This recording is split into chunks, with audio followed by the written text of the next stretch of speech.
নমস্কার বন্ধুরা, টুম্পা কিচেনে স্বাগতম। আজকের এখানে 650 মতো মটন নিয়েছি। ভালো করে আমি ধুয়ে পরিষ্কার করে নিয়েছি। আমি মটন কারি করে আপনাদের দেখাবো তা কিভাবে মটন কারি করতে হয়। আপনারা প্রথম থেকে শেষ পর্যন্ত দেখতে থাকুন। আমি মটনটা আগে থাকতে ম্যারিনেট করে নেব। এখানে আমি কিছুটা পরিমাণে লবণ দিলাম, 1 চামচের হাফ দিলাম। এটা আমার কাশ্মীর গুঁড়ো লঙ্কা 1 চামচের মতো দিলাম। হলুদ গুঁড়ো দিলাম 1 চামচের হাফ। জিরের গুঁড়ো হাফ চামচ, ধনের গুঁড়ো হাফ চামচ, আর কিছুটা পরিমাণে সর্ষের তেল দিলাম। আমি টক দই ছাড়া কিন্তু এটা ম্যারিনেট করব। হাত দিয়ে ভালো করে এখানে আমি ভালো করে মটনটা ম্যারিনেট করে নিচ্ছি। এখানে কিন্তু কোনো আদা রসুন আমি এখন দিইনি, আমি এখন দেব না, আমি রান্নার সময় দেখিয়ে দেব। দেখো বন্ধুরা, মটনটা আমার ভালো করে ম্যারিনেট করা হয়ে গেছে। একটু সময় ধরে কিন্তু ম্যারিনেট করতে হবে, যাতে মশলাটার মধ্যে যা মশলা দিয়েছিলাম এর মধ্যে এখানে প্রবেশ করতে পারে। এবার আমি 10 মিনিট রেস্টে রেখে দেবো, তারপর আপনাদের রান্না করে দেখাচ্ছি। বন্ধুরা, 10 মিনিট রেস্টে রেখেছিলাম, এবার রান্না করে দেখাবো আপনাদের। আমি গ্যাসটা জ্বালিয়ে কড়াটা বসিয়ে দিয়েছি, কড়াটা গরম হয়ে গেছে। এবার আমি তেল দেব, সর্ষের তেল দেব।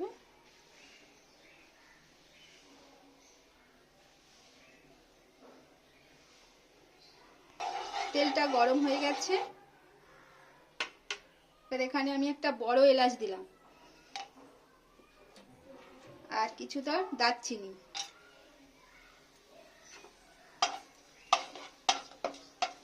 একটু ভালো করে আমি নেড়ে নেব। আমি এখানে 3টে মিডিয়াম সাইজের পেঁয়াজ কুচি রেখেছিলাম, সেই 3 পেঁয়াজ কুচিটা আমি দিয়ে দিলাম।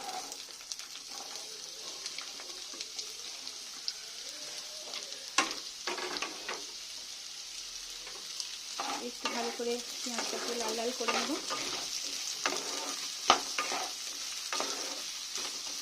পেঁয়াজটা লাল লাল করে ভাজা হয়ে গেছে।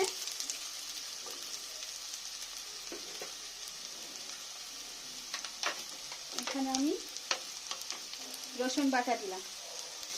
রসুন বাটাটা দিয়ে একটু ভেজে নেবো, যাতে রসুনের গন্ধটা না থাকে।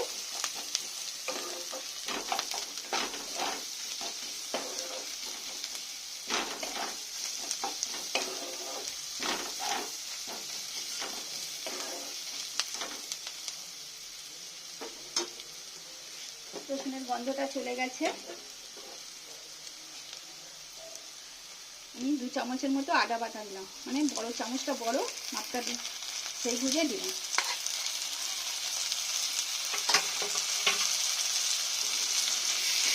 দিয়ে আর একটু ভালো করে কষে নেব। ভাজার সময় কিন্তু গ্যাসটা একদম লোর করে রাখতে হবে, নাহলে মশলাটা পুড়ে যাবে।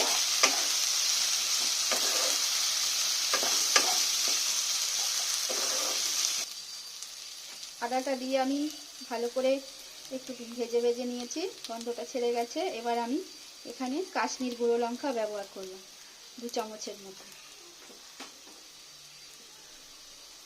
আমি ম্যারিনেটের সময় হলুদ দিয়েছিলাম, আরও 1 চামচ হলুদ দিলাম।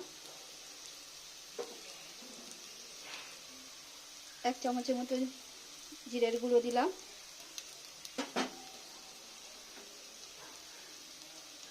1 চামচের হাফ ধনিয়ার গুঁড়ো দিলাম। দিয়ে আরও ভালো করে মশলাটা আমি কষে নেব।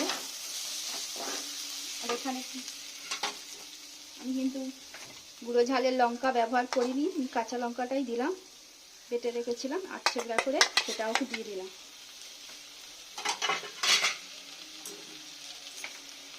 দিয়ে আমি ভালো করে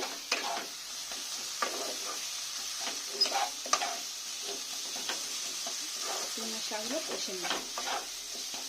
করে কষা হয়ে গেছে। নুন দিয়েছিলাম তখন মটনটা ম্যারিনেট করার সময়, আরও 1 চামচের মতো নুন দিলাম।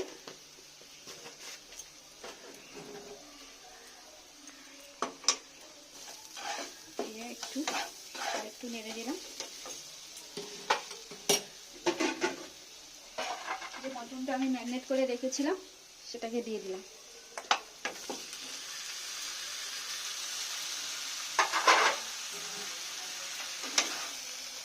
দিয়ে আমি ভালো করে এবার মশলার সাথে কষে নেব সময় ধরে। আমি 10 মিনিটের মতো ভালো করে কষে নিলাম। দিয়ে 2 চামচের মতো চিনি দিলাম যাতে কালারটা একটু আসে আর ভালো। দিয়ে একটু ভালো করে আবার আমি কষে নেব।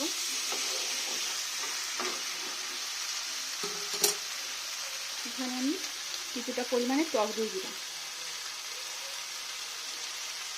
ছোটো প্যাকেটে হাফ প্যাকেটের মতোই দিলাম।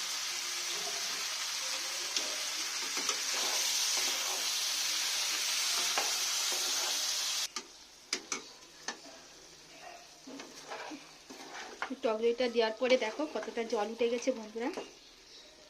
এবার আমি একটু ঢাকা দিয়ে দিয়ে আমি কষে নেব।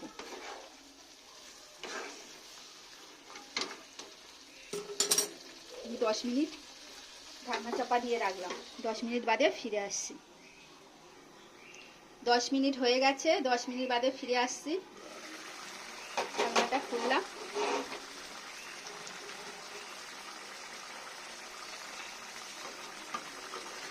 দেখুন বন্ধুরা টক দইটা দেওয়ার পরে কতটা জল উঠে গেছে। আমি কিন্তু এইভাবে এবারে এরকম একটু করে নেড়ে নেড়ে ঢাকা দিয়ে আমি রান্নাটা করব।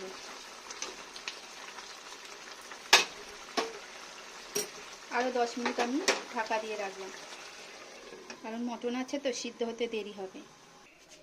10 মিনিট হয়ে গেছে, ঢাকনাটা খুলছি। দেখুন বন্ধুরা দইটা দেওয়ার পরে জল উঠে গেছিলো অনেকটা, দেখালাম। এবার কিন্তু পুরো একদম কষা কষা হয়ে গেছে। ঝোলটা একদম জলটা শুকনো হয়ে গেছে। এবার এখানে আমি কিছুটা গরম জল বসিয়ে রেখেছিলাম, এই গরম জলটা আমি দিয়ে দিলাম।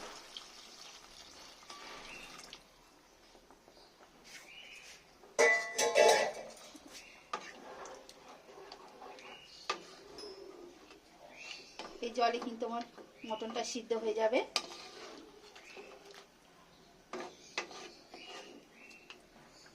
দিয়ে আমি 10-15 মিনিট ঢাকা রাখলাম।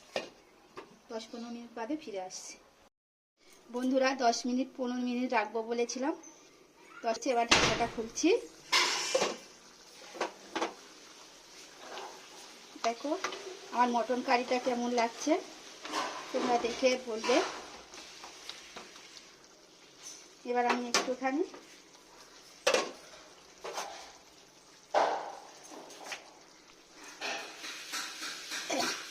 উপর দিয়ে জায়ফল একটু ঘষে দিলাম।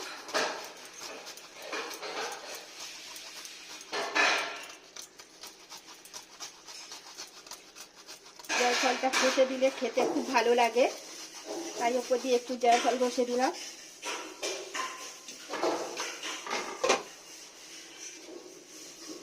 আর একটু জৈত্র ঘষে দিলাম, জৈত্রী ঘষে দিলাম।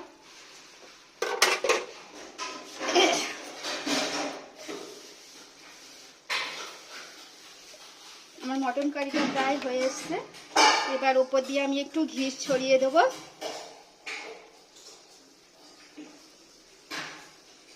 তারপর তোমাদের পরিবেশন করে দেখাচ্ছি।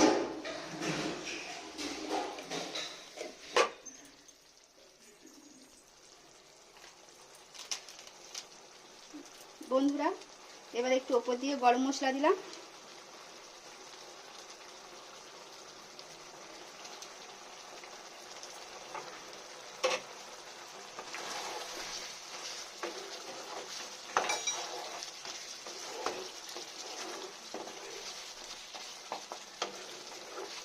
ভালো করে নেড়ে দিলাম।